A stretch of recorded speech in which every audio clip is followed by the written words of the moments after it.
Bismillahirrahmanirrahim. Assalamualaikum warahmatullahi wabarakatuh. Bagaimana kabar anak soleh dan soleha hari ini? Alhamdulillah sehat, semangat, siap belajar. Allahu Akbar. Masya Allah. Baik anak-anak hebat, kita lanjutkan pelajaran kita hari ini di pembelajaran yang ke-6, tema 2, subtema 1. Anak-anak, menurut kalian, kapan dan di mana kita harus menerapkan hidup rukun dalam perbedaan? Bisakah kita menerapkannya saat berolahraga? Tentu saja bisa ya, bahkan sebaliknya, jika kita tidak rukun, maka kita tidak bisa mendapatkan hasil yang baik dalam suatu kerja kelompok. Apakah itu bermain, olahraga, atau belajar? Hidup rukun harus senantiasa kita amalkan. Nah, anak-anak yang soleh dan soleha, ketika kita menemukan perbedaan saat bermain atau berolahraga atau belajar di dalam kelas, maka sebaiknya kita harus senantiasa saling menghargai perbedaan yang ada. Kemudian, kita tidak boleh memaksakan kehendak kepada orang lain. Ya, kita juga harus berlapang dada jika usulan kita tidak diterima. Dan kita harus berusaha mencapai tujuan bersama, bukan tujuan pribadi ya. Anak yang soleh dan soleha, selain bermain, berolahraga, dan belajar, kerjasama juga dibutuhkan saat pengibaran bendera yang biasa kalian lakukan setiap hari Senin di sekolah. Pernahkah kalian menjadi petugas bendera? Menjadi petugas pengibar bendera tidaklah mudah. Tugas tersebut adalah tugas tim yang terdiri dari beberapa orang dan membutuhkan kerjasama yang baik. Setiap anggota harus memahami anggota lain sehingga upacara dapat berjalan dengan hikmat. Untuk lebih mengetahui bagaimana pengibaran bendera merah putih pada saat proklamasi kemerdekaan Indonesia, mari kita baca teks berikut yang berjudul Pengibar Sangsaka Merah Putih. Peristiwa proklamasi kemerdekaan melibatkan banyak pihak. Salah satunya adalah mereka yang mengibarkan sangsaka merah putih. Berkibarnya bendera merah putih menegaskan berdirinya negara Indonesia yang merdeka dan berdaulat. Abdul Latif Hendraningrat adalah salah satu pengibar bendera pada 17 Agustus 1945 di Pegangsaan Timur, Jakarta. Ia adalah lulusan sekolah tinggi hukum. Saat menjadi mahasiswa, ia mengajar bahasa Inggris di beberapa sekolah menengah swasta, seperti yang dikelola oleh Muhammadiyah dan perguruan rakyat. Ia juga ditugaskan ke New York untuk memimpin rombongan tari. Abdul Latif Hendraningrat pernah menjadi pasukan pembela tanah air atau PETA dan ikut dalam berbagai pertempuran. Ia pernah menjabat komando kota ketika Belanda menyerbu Yogyakarta pada tahun 1948.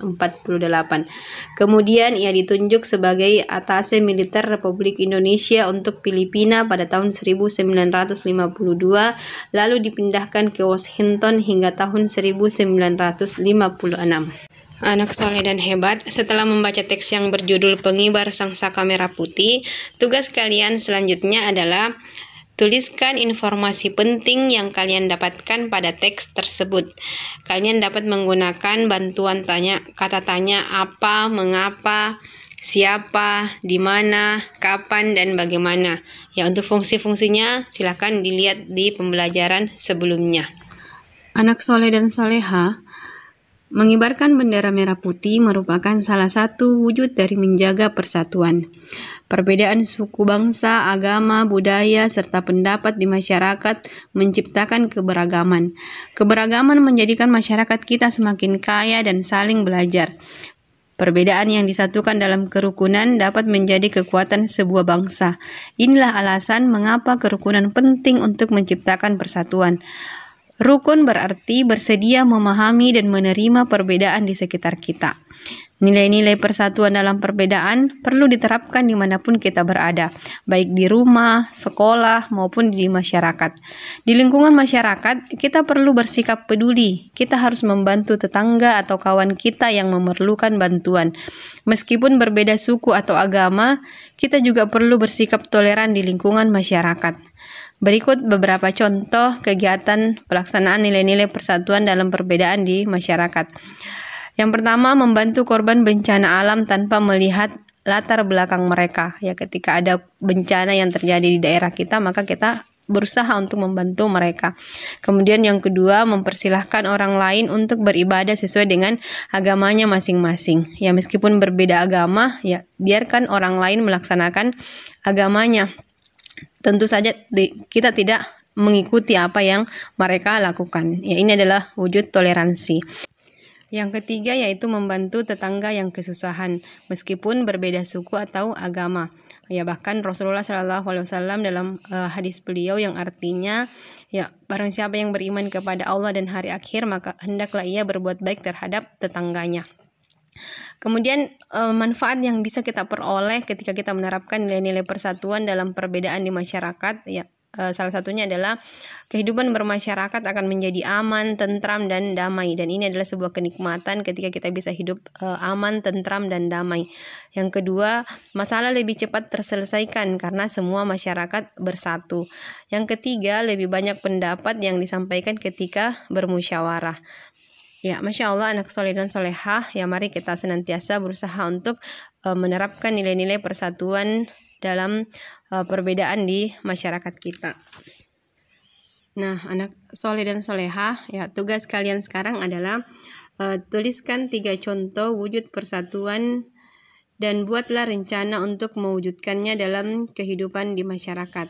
Tuliskan juga apa manfaat yang kalian dapatkan dengan mewujudkan nilai persatuan dan kesatuan dalam lingkungan masyarakat. Nah, anak soleh dan soleha, demikianlah pembelajaran kita hari ini.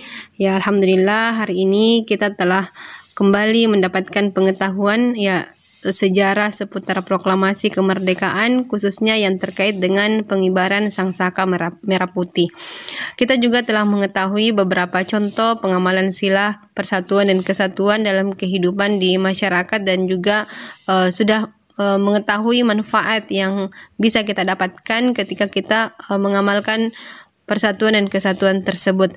Maka marilah kita senantiasa berusaha untuk mengamalkan apa yang sudah kita ketahui. Dan ini juga sebagai wujud syukur kita kepada Allah Subhanahu wa Ta'ala dengan nikmat yang telah begitu banyak diberikan kepada kita, termasuk nikmat keamanan. Ya, alhamdulillah dengan keamanan yang ada di negara kita, kita bisa belajar, kita bisa melaksanakan apa yang Allah Subhanahu wa Ta'ala perintahkan, dan kita bisa, ya, merasakan, ya, berbagai kenikmatan di bumi tercinta ini, yaitu di negara Indonesia merdeka. Ya, teruslah belajar, dan semoga, ya, kita senantiasa berada dalam kebaikan. Amin ya rabbal alamin. Ya, kita cukupkan.